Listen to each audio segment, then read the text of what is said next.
South film জগতৰ এজন famous actor Naga Chaitanya যে নেকি নাগাৰ্জুনৰ ল'ৰা আৰু তেওঁৰ পত্নী স্মাথা যোৱা 2 অক্টোবৰ তাৰিখে ইজনে সিজনৰ পৰা ছেপাৰেট হ'ল। তেওঁবিলাক পতি পত্নী আছিলে আৰু তেওঁবিলাকে ছ'চিয়েল মিডিয়াত পোষ্টৰ যোগেদি ক'লে যে তেওঁবিলাকে ইজনে সিজনৰ পৰা পাৰ্ট হৈছে, তেওঁবিলাকে ডাইভৰ্চ লৈছে আৰু তেওঁবিলাকৰ যি এই পাৰ্চনেল ব্যক্তিগত যি সিদ্ধান্ত লৈছে তাক মানুহে সন্মান কৰক আৰু তেওঁবিলাকৰ প্ৰাইভেচি তেওঁবিলাকে ছাপোৰ্ট কৰক আৰু তেওঁবিলাকে নিজৰ দম্পতিক জীৱন তাৰ পৰাই অন্ত কৰিলে বুলি তেওঁবিলাকে জনালে। কিছুদিন পূৰ্বে আমি পোষ্টত চাইছিলোঁ যে তেওঁবিলাকৰ মেৰিজ 2017ত হৈছিলে, 4 বছৰ হৈ গ'ল আৰু 4 বছৰৰ পাছত তেওঁবিলাকে সিদ্ধান্ত লৈছে তেওঁবিলাকৰ দম্পতি জীৱন এতিয়া শেষ কৰিব। কিন্তু যেতিয়া তেওঁবিলাকৰ মেৰিজ হৈছিলে স্মাথাই পোষ্ট কৰিছিলে লাভ ফৰ এভাৰ। কিছুমানে সাৰ্কাষ্টিকেলি কৈছে লাভ ফৰ এভাৰ, 4 বছৰতে ফৰ এভাৰটো শেষ হৈ গ'ল।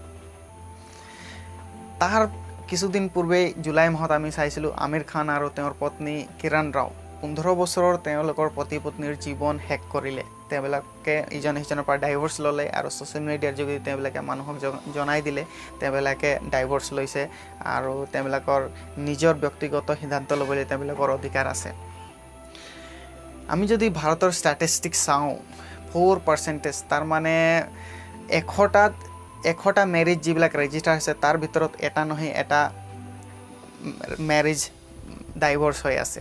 মই জাষ্ট ৰেজিষ্টাৰ মেৰিজৰ কথা কৈ আছোঁ। ভাৰতত তেনেকুৱা বহুত মেৰিজ হৈ আছে, বিয়া পতা হৈ আছে যি নেকি গভৰ্ণমেণ্ট ৰেজিষ্টাৰ হোৱা নাই। কিমান দম্পতিক জীৱন, কিমান বৈবাহিক জীৱন ভাঙি আছে আজি। আমি যদি 2020ৰ ষ্টেটিষ্টিক্স চাওঁ যেতিয়া নেকি লকডাউন হৈ আছিলে 6379টা মেৰিজ ৰেজিষ্টাৰ হৈছে, তাৰ ভিতৰত 325টা ডাইভৰ্চ ৰেজিষ্টাৰ হৈছে। আৰু আমি 2021 যদি মে' মাহলৈকে ষ্টেটিষ্টিক্স চাওঁ 4313টা ৰেজিষ্টাৰ হৈছে মেৰিজ, তাৰ ভিতৰত 108টা ডাইভৰ্চেই হৈছে।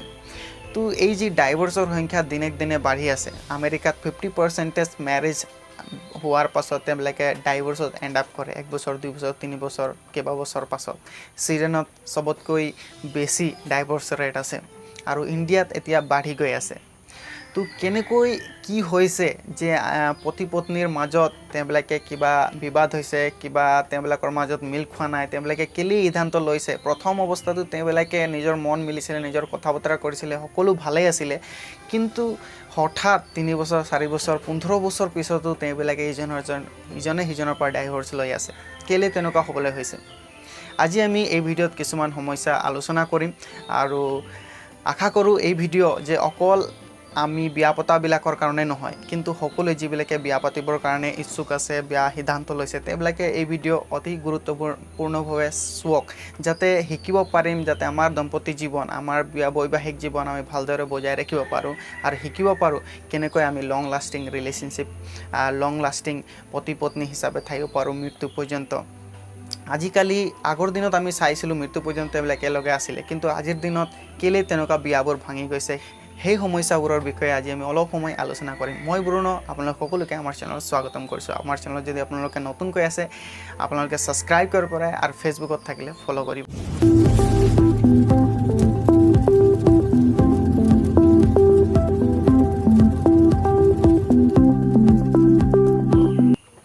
প্ৰিয়সকল, এই ভিডিঅ'ত মই 11টা প্ৰব্লেমৰ বিষয়ে আলোচনা কৰিম, 11টা সমস্যাৰ বিষয়ে আলোচনা কৰিম। আৰু প্ৰথম যি সমস্যা পতি পত্নীৰ ভিতৰত হয় যাৰ পৰা নেকি মেৰেজ লাইফ ডেমেজ হৈ যায় তাৰ বিষয়ে ক'বলৈ বিচাৰিছোঁ। প্ৰথমটো হৈছে কথা বতৰাৰ আদান প্ৰদান ভালকৈ নোহোৱা, পুৰ কমিউনিকেশ্যন। পতি পত্নীৰ মাজত কথা বতৰা, ইনাফ কথা বতৰা হোৱাটো বহুত প্ৰয়োজন আছে। বহুত সময়ত কি হয়, বিয়া পতাৰ পাছত আমি ইমান ইম্পৰ্টেঞ্চ নিদিওঁ আৰু পতি পত্নীৰ মাজত যিমান কথা বতৰা হ'ব লাগে সেই কথা বতৰা আদান প্ৰদান ভালকৈ নহয় আৰু সেই পুৰ কমিউনিকেশ্যনৰ কাৰণে বহুত সময়ত মিছআণ্ডাৰষ্টেণ্ডিং আহে আৰু বহুত ধৰণৰ সন্দেহ সোমাই যায়। সেইকাৰণে পতি পত্নীৰ মাজত কথা বতৰা হোৱাটো, ইনাফ সময় স্পেণ্ড কৰাটো বহুত প্ৰয়োজন আছে। আজি প্ৰায়ভাগ আমি চাবলৈ পাওঁ লোকসকলে হয়তো তেওঁবিলাকে পতি পত্নী নিজৰ নিজৰ কাৰ্যত থাকে বা যদি পতিয়ে কাম কৰিবলৈ যায় পত্নী ঘৰত থাকে তো তেনেকুৱা অৱস্থাত তেওঁবিলাকে ইজনে সিজনক ভালদৰে সময় দিব নোৱাৰে দুইজনে বেলেগ বেলেগ কাৰ্যত থাকে আৰু ঘৰত অহাৰ পাছতো যিহেতু ছ'চিয়েল মিডিয়াৰ যুগ হয় মোবাইলত ব্যস্ত থাকে বা বেলেগ কাৰ্যত বন্ধু বান্ধৱীৰ লগত বা কিবা এটা খেল বা যিকোনো কাৰ্যত ব্যস্ত থাকে সেইকাৰণে সিহঁতৰ মাজত ভালদৰে কথা বতৰা আদান প্ৰদান নহয় কমিউনিকেশ্যন ভাল নহয় আৰু সেইটোৱে এটা ডাঙৰ সমস্যা হয় যে তেওঁবিলাকৰ দম্পতি জীৱনত সমস্যা আহে আৰু তেওঁবিলাকে লাষ্টত গৈ থৈ ইজনে সিজনৰ পৰা দূৰ হ'বলৈ ষ্টাৰ্ট হৈ যায় আৰু যেতিয়া নেকি আমাৰ মাজত তেনেকুৱা কথা বতৰা আদান প্ৰদান নহয় ডেফিনেটলি আমি ইজনে সিজনৰ কথাবোৰ নাজানিম ইজনে সিজনৰ ভাৱনাবোৰ নাজানিম আৰু আমি বুজি নাপাম কি হৈছে ইজনৰ ওপৰত আৰু তেতিয়াই আমাৰ জীৱনত এই ডাঙৰ সমস্যা আহি পৰে আৰু আমি সিদ্ধান্ত ল'বলৈ থিয় হৈ যাওঁ এই সিদ্ধান্ত ল'বলৈ থিৰ কৰোঁ তো এটা ডাঙৰ প্ৰব্লেম হয় কমিউনিকেশ্যন তো সেইকাৰণে আমি যিমান পাৰোঁ পতি পত্নীৰ মাজত কমিউনিকেশ্যন মানে কথা বতৰাৰ আদান প্ৰদান কৰিব লাগে সময় দিব লাগে ইজনে সিজনৰ ভাৱনা বুজিব লাগে আৰু যিকোনো কথাত ইজনে সিজনে কথা মিলাব লাগে এটলিষ্ট আমি যদি গোটেই দিন ব্যস্ত থাকিলেও গধূলি আহি কিনে 1 ঘণ্টা 2 ঘণ্টা পৰিয়ালৰ লগত পত্নীৰ লগত কথা বতৰা কৰিব লাগে দ্বিতীয় যি সমস্যা আহে সেইটো মই ক'বলৈ বিচাৰিছোঁ সেইটো হৈছে খং আৰু আমাৰ গালি গালাজ শব্দ এতিয়া আজিকালি প্ৰায়ভাগ আমি চাবলৈ পাওঁ যে মানুহৰ খংটো আছে পত্নীৰো থাকিব পাৰে পতিৰো থাকিব পাৰে হাজবেণ্ড ৱাইফ দুটাৰে থাকিব পাৰে আৰু এভৰিথিং ৱৰ্ডছ ইউজ হয় গালি গালাজ শব্দ ব্যৱহাৰ হয় যি নেকি মেণ্টেলি প্ৰেছাৰ কৰে মানুহবিলাকক তো এতিয়া কথা হ'ল এই সকলো কথাবোৰ অঁতৰাবৰ কাৰণে আমি কি কৰিব পাৰোঁ তাক আমি নিজে চিন্তা কৰিব লাগিব যেতিয়া নেকি আমি ইজনে সিজনক খং কৰোঁ খঙৰে কথা পাতোঁ আৰু গালি গালাজ শব্দ দিছোঁ তাৰমানে আমাৰ মাজত প্ৰেম ভাৱটো থকা নাই ভিতৰত কেতিয়াবা হয়তো হ'ব পাৰে কিন্তু মিল মিলাপ হোৱাটোৱে চবতকৈ ডাঙৰ কথা এতিয়া গালি গালাজ দি আমি যদি ইজনৰ সিজনৰ সদায় তেনেকুৱা হৈ আছে আমাৰ মাজত আমাৰ ৰিলেশ্যনশ্বিপটো কেতিয়াও ঠিক হৈ থাকিব নোৱাৰে আৰু এদিন নহয় এদিন ডেফিনেটলি সেই ৰিলেশ্যনশ্বিপটো ভাঙিব তো সেইকাৰণে আমাক সদায় মনত ৰাখিব লাগে আমাৰ বাৰ্তা সদায় অনুগ্ৰহপূৰ্ণ হওক আমাৰ কথা বতৰা সদায় অনুগ্ৰহপূৰ্ণ হওক যাতে আমি ভালদৰে ইজনে সিজনৰ পৰা প্ৰেমভাৱে কথা পাতিব পাৰোঁ আৰু আমাৰ কথাৰে যাতে আন মানুহে হাৰ্ট নহওক দুখ নাপাওক সেই কথা আমাক মনত ৰাখিব লাগে আমাৰ কথা বতৰা যদি অনুগ্ৰহপূৰ্ণ আছে আৰু আমি ভালদৰে বাৰ্তালাপ কৰিছোঁ আমি কেতিয়াও ৰিলেশ্যনশ্বিপ মানে বেয়া পথত নিছোঁ বুলি আমি ক'ব নোৱাৰোঁ যেতিয়া আমাৰ কথা বতৰা অনুগ্ৰহপূৰ্ণ আছে ডেফিনেটলি আমি আমাৰ ৰিলেশ্যনশ্বিপ বজাই ৰাখিব পাৰোঁ আৰু আমাৰ যেতিয়াই খং উঠে আমাৰ ইণ্টেনশ্যনটো চেক কৰিব লাগে আমাৰ উদ্দেশ্যটো চেক কৰিব লাগে কিহৰ কাৰণে খং উঠিছে হয়তো বাহিৰত কিবা বস্তুৰ কাৰণে খং উঠিছে ঘৰত আহি আমি পত্নীৰ লগত কাজিয়া লাগি আছোঁ বা বাহিৰত কিবা এটা খং উঠিলে পত্নীজনী আহি কিনে হাজবেণ্ডৰ লগত কাজিয়া লাগিছে তো সেই ইণ্টেনশ্যনটো চেক কৰা প্ৰয়োজন আৰু সেই সকলো আমি নিজে নিয়ন্ত্ৰণ কৰিব লাগিব যেতিয়া আমি আমাৰ বাৰ্তালাপ ভাল হ'ব আমাৰ খংটো আমি নিজে নিয়ন্ত্ৰণ কৰিব পাৰিম আমাৰ ৰিলেশ্যনশ্বিপ আমাৰ দম্পতি জীৱন আমাৰ মেৰেজ লাইফ আমি ছেভ কৰিব পাৰিম তৃতীয় যি কাৰণ আমাৰ বিয়া ভাঙিব পাৰে ডাইভৰ্চ হ'ব পাৰে মই ক'ব বিচাৰিছোঁ সেইটো হৈছে আমাৰ তিতা মনোভাৱ আৰু ক্ষমা নকৰা গুণ তিতা মনোভাৱ এতিয়া ইজনে সিজনৰ পিছত কেতিয়াও আহিব পাৰে ঘৰত এতিয়া বিভিন্ন কাৰ্য হৈ থাকে বা পত্নীৰ পৰিয়াল আছে হাজবেণ্ডৰ পৰিয়াল আছে তো সিহঁতৰ লৈ কিনে বা নিজৰ পৰিয়ালৰ কথা লৈ কিনে ঘৰত এতিয়া বিভিন্ন হাজবেণ্ডৰ পৰিয়াল থাকিব পাৰে পত্নীৰ পৰিয়াল থাকিব পাৰে সেই সকলো কথা ইজনে সিজনৰ লগত কেতিয়াবা মিছআণ্ডাৰষ্টেণ্ডিং হৈ কিনে তিতা মনোভাৱ থাকিব পাৰে আৰু সেই তিতা মনোভাৱৰ কাৰণে বহুত আমি কেতিয়াবা ক'ব নোখোজোঁ হয়তো কিন্তু সেইবোৰ মনত আমি সাঁচি থওঁ কিন্তু তিতা মনোভাৱ এটা এনেকুৱা বস্তু যেনেকৈ আমি আম খাই গুটিটো পেলাই দিছোঁ বহুত দিন থাকে কিন্তু শেষত ফাটি ওলায় তেনেকুৱা ধৰণৰ কথা তো আমি যদি তিতা মনোভাৱ মনত ৰাখিছোঁ আৰু আমাৰ ফৰগিভনেছ হাৰ্ট নাই আমি ক্ষমা কৰা নাই তেনেহ'লে ডেফিনেটলি এদিন নহয় এদিন সেই আমি যেনেকৈ আম গুটি খাই পেলাই দিওঁ এদিন ফাটে তেনেকৈ আমাৰ মেৰেজ লাইফটো ফাটিব আৰু আমাৰ ডাইভৰ্চ হ'ব তো কথা হ'ল আমি কেনেকৈ তিতা মনোভাৱটো আমাক দূৰ কৰিব লাগিব আমাক নিৰ্মল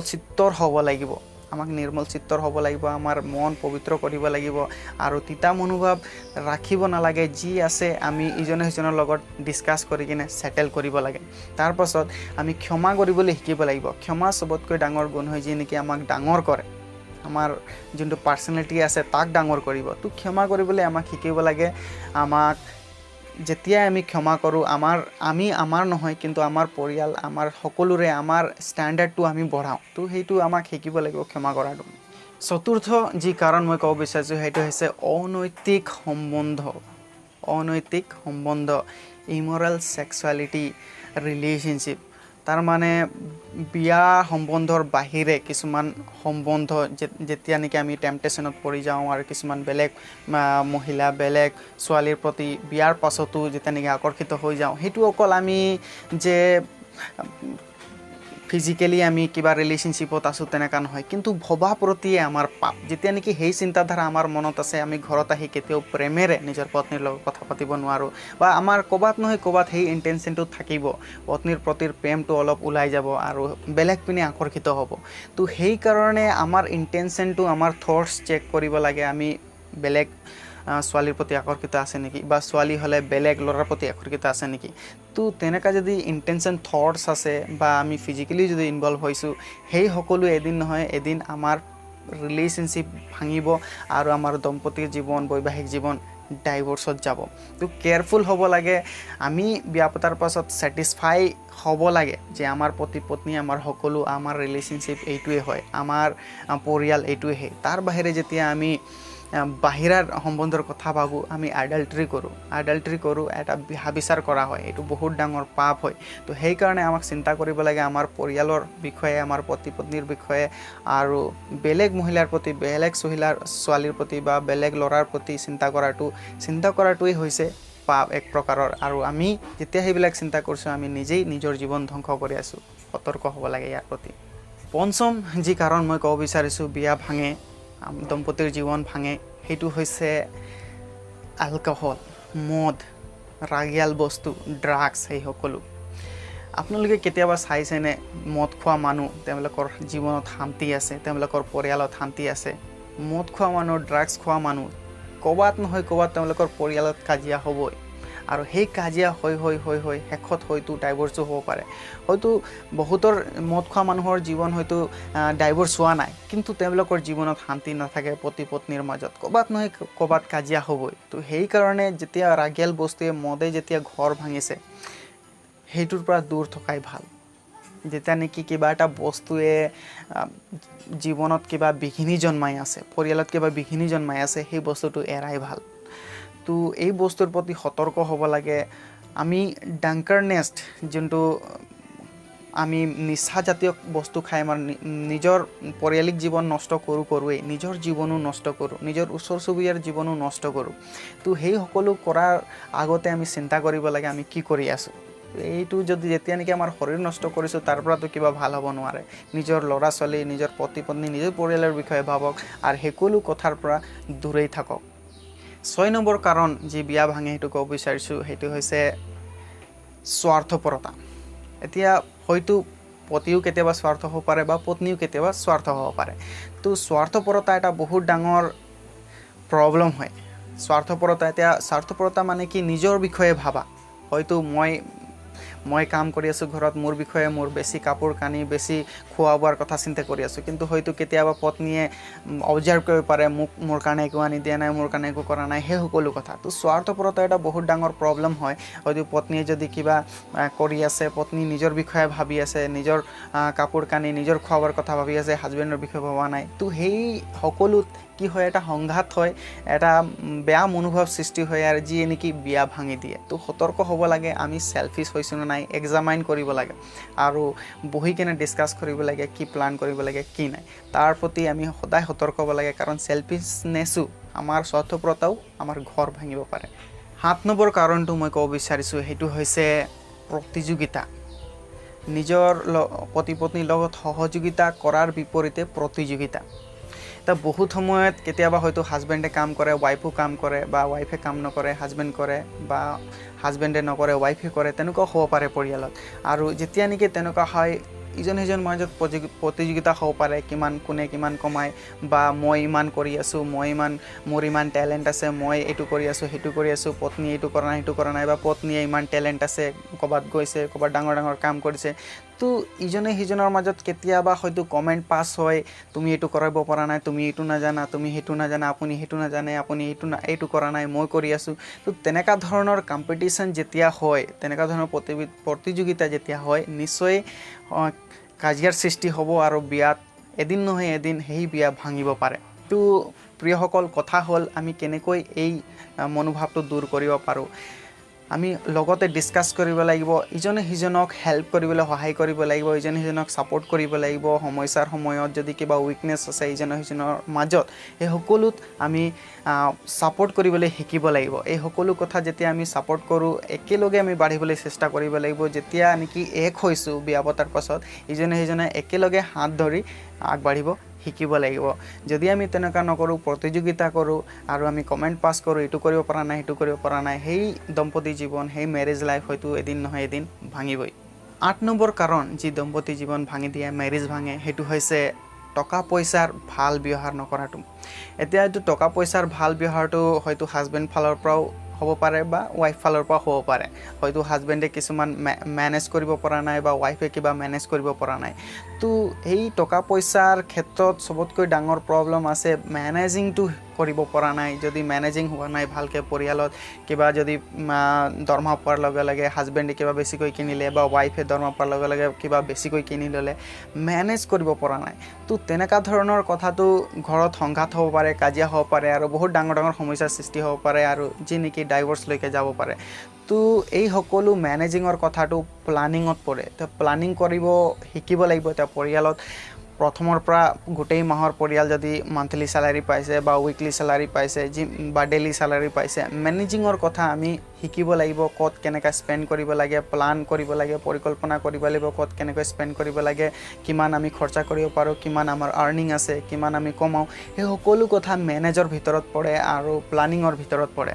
তো যেতিয়া সেইবিলাক আমি কৰিব শিকোঁ, আমি ভালদৰে মিছআণ্ডাৰষ্টেণ্ডিঙৰ পৰা বাচিব পাৰোঁ, আমি বেয়া বুজাবুজিৰ পৰা বাচিব পাৰোঁ। কিন্তু যেতিয়া টকা পইচাৰ যেতিয়া খেলিমেলি হয়, আমি যদি ভাবোঁ মোৰ পত্নীয়ে বেছি খৰচা কৰি দিলে বা মোৰ হাজবেণ্ডে বেছি খৰচা কৰি দিলে, সেইবোৰত কাজিয়াৰ সৃষ্টি হয়, বেয়া মনোভাৱ সোমাই যায় আৰু এটা তিতা মনোভাৱ সোমাই যায় আমাৰ ভিতৰত, ই এনেকুৱা কৰি আছে তেনেকুৱা কৰি আছে। তো সেই সকলো নহ'বৰ কাৰণে আমি একেলগে বহি পৰিকল্পনা কৰিব লাগে, কেনেকৈ টকা পইচাৰ মেনেজ কৰিব লাগে। আৰু সেই সকলোত আমি নিজৰ পৰিয়ালেই নহয়, নিজৰ দম্পতি জীৱনো বচাওঁ আৰু পাৰ্চনেলিটিও আমি বচাওঁ। 9 নম্বৰ কাৰণটো মই ক'ব বিচাৰিছোঁ, সেইটো হৈছে সময়ৰ সৎ ব্যৱহাৰ নকৰা। এতিয়া এইটো টেকন'লজিৰ যুগ হয়, মোবাইল আছে আমাৰ হাতত, আমাৰ বহুতো হয়তো বিয়া পতাৰ আগতে ফ্ৰেণ্ডছবোৰ থাকিব পাৰে, আমাৰ বহুতো ইণ্টাৰেষ্ট থাকিব পাৰে ইফালে সিফালে যোৱা, ঘূৰি ফুৰাৰ। কিন্তু বিয়া পতাৰ পাছত সকলোবোৰ আমি মেনেজ কৰিবলৈ শিকিব লাগিব। পৰিয়ালত কেনেকৈ সময় দিব লাগে, পত্নীত কেনেকৈ সময় দিব লাগে। যেতিয়া নেকি পত্নীৰ মাজত সেই সময়টো ব্যতীত নহয়, মই প্ৰথমে কৈ গ'লোঁ, হয়তো বহুত ধৰণৰ আমাৰ মিছআণ্ডাৰষ্টেণ্ডিং হ'ব পাৰে, আমাৰ ভাৱনাত হয়তো বেয়া ভাৱনা আহিব পাৰে। তো সময়ৰ সৎ ব্যৱহাৰ কৰাটো বহুত প্ৰয়োজন আছে, পত্নী হওক বা হাজবেণ্ডে হওক। যদিও আমি দুয়োটাই বিজি আছোঁ, কাম কৰি আছোঁ, কিন্তু একেলগে সময় ব্যতীত কৰাটো বহুত প্ৰয়োজন আছে। আমি ক'ত কিমান সময় যাওঁ, হয়তো যদি কেতিয়াবা সময় দিব পৰা নাই, আমি আগতেই কৈ কিনে সেই কথাবোৰ বুজাবুজি হ'ব পাৰোঁ, আজি এনেকুৱা আছে তেনেকুৱা আছে, কিমান সময় মই তাত যাব পাৰোঁ। তো সেই সকলো কথাত আমি বুজিবলৈ চেষ্টা কৰিব লাগিব ইজনে সিজনৰ লগত। 10 নম্বৰ কাৰণটো মই ক'ব বিচাৰিছোঁ, এইটো হয়তো চবতকৈ ডাঙৰ কাৰণ হ'ব পাৰে, সেইটো হৈছে ছেক্সুৱেল ছেটিছফেকশ্যন। এতিয়া বিয়া পতাৰ পাছত ডেফিনেটলি হাজবেণ্ড ৱাইফৰ এটা ডিজায়াৰ থাকে, এটা ঈশ্বৰে দিয়া গিফ্ট হয় যোনটো ছেক্স, সেইটো ইজনে সিজনৰ। এতিয়া মোৰ শৰীৰ মোৰ নহয়, মোৰ পত্নীৰ হয়, এটা পত্নীৰ শৰীৰ তাৰ নহয় কিন্তু মোৰ হয়। তো দুইজনে যেতিয়া এক হৈছে, সেই ছেটিছফেকশ্যনটো থাকিব লাগিব। যেতিয়া নেকি সেই ছেক্সুৱেল ছেটিছফেকশ্যন দুইজনৰ মাজত ভাল আদান প্ৰদান হৈছে, আমাৰ বিয়া সম্বন্ধও ভালকৈ থাকিব পাৰে, সময় আমি ভালকৈ স্পেণ্ড কৰিছোঁ, স্পেচিয়েল ছেটিছফেকশ্যন আছে। তো ফিজিকেলৰ লগত আমি খোৱা বোৱাৰ লগত ছেক্সুৱেল ছেটিছফেকশ্যনো বহুত প্ৰয়োজন আছে। আৰু সেইটোৱেই চাইক'লজিকেলি যদি ছেটিছফেকশ্যন হোৱা নাই, ছেক্সুৱেল ছেটিছফেকশ্যন হোৱা নাই, হয়তো বিয়া ভাঙিব পাৰে। তো বহুত প্ৰয়োজন আছে আমি এই কথাবোৰ বুজোঁ। বহুত সময়ত আমি লাজ কৰোঁ কথাবোৰ ক'বলৈ আৰু বুজিবলৈ, কিন্তু এইটো চবতকৈ ডাঙৰ কথা হয় বিয়া পতাৰ পাছত পতি পত্নীৰ মাজত সেই স্পিৰিচুৱেল আৰু ফিজিকেল আৰু যি এই ছেক্সুৱেল ছেটিছফেকশ্যন হোৱাটো বহুত প্ৰয়োজন আছে। আৰু শেষৰ 11 নম্বৰ যি কথা মই ক'বলৈ বিচাৰিছোঁ, সেইটো হৈছে অধিক জাগতীয় বস্তুক ধ্যান দিয়া। এতিয়া জাগতীয় বস্তু বহুতো হ'ব পাৰে, যি নেকি আমি জগতৰ জাক জমকতাত চাবলৈ পাওঁ যেতিয়া নেকি আমাৰ পৰিয়ালৰ পৰা আমাৰ ইণ্টেনশ্যনটো অতৰাই সেইটো বস্তুবোৰত দিছোঁ আমি ডেফিনেটলি আমি সেই বস্তুবোৰৰ পৰা আমাৰ ডিজায়াৰটো বেছি সেইফালে যাব আৰু আমি পৰিয়ালত আমাৰ পত্নীক সময় দিবলৈ নাপাম আমাৰ চিন্তাধাৰা হয়তো সেইফালে যাব পাৰে জাগতিক বস্তু বুলি ক'লে এতিয়া জাক জমকতা মদ ড্ৰাগিয়াল বস্তু বা বেছি বেয়া ৰিলেশ্যনশ্বিপ বা ফ্ৰেণ্ডছৰ লগত বা যিকোনো বস্তু যিয়ে নেকি আমাক পৰিয়ালৰ পৰা দূৰ কৰি আছে সেই বস্তুবোৰৰ ওপৰত যদি আমি বেছি ধ্যান দিওঁ ডেফিনেটলি আমাৰ মেৰেজ লাইফটো ভাঙিব আৰু আমি ডাইভৰ্চত যাম প্ৰিয়সকল আপোনালোক যদি খ্ৰীষ্টান পৰিয়ালৰ হয় খ্ৰীষ্টান পতি পত্নী হয় তেনেহ'লে এফিচিয়াছ 4 অধ্যায় আৰু 5 অধ্যায় পঢ়িব পাৰে পৌলে কিমান বিউটিফুলি এক্সপ্লেইন কৰিছে কেনেকৈ আমাৰ মাজত ভাল কমিউনিকেশ্যন হ'ব লাগে খ্ৰীষ্টই যিহেতু আমাৰ ব্ৰাইড স্বৰূপ কওঁ আৰু চাৰ্চ যি আমি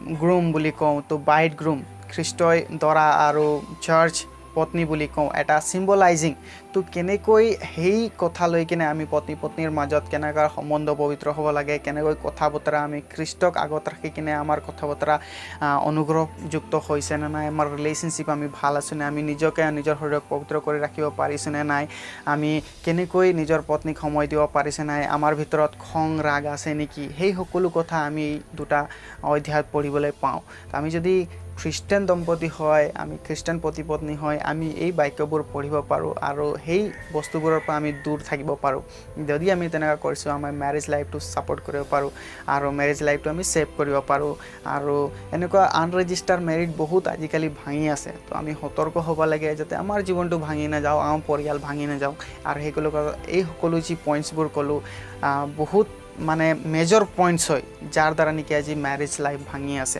আৰু বহুতো কাৰণ থাকিব পাৰে মেৰেজ লাইফ ভঙাৰ তো মেজৰ কাৰণবোৰ মই কৈ দিলোঁ এইবোৰত যদি আমি সতৰ্ক হওঁ আমি আমাৰ মেৰেজ লাইফ আমি আমাৰ বিয়া পতাৰ জীৱন আমি ছেভ কৰিব পাৰোঁ মই বিশ্বাস কৰিছোঁ এই বাৰ্তাৰ দ্বাৰা আপোনালোকে আশীৰ্বাদ প্ৰাপ্ত ঈশ্বৰে সকলোকে আশীৰ্বাদ কৰক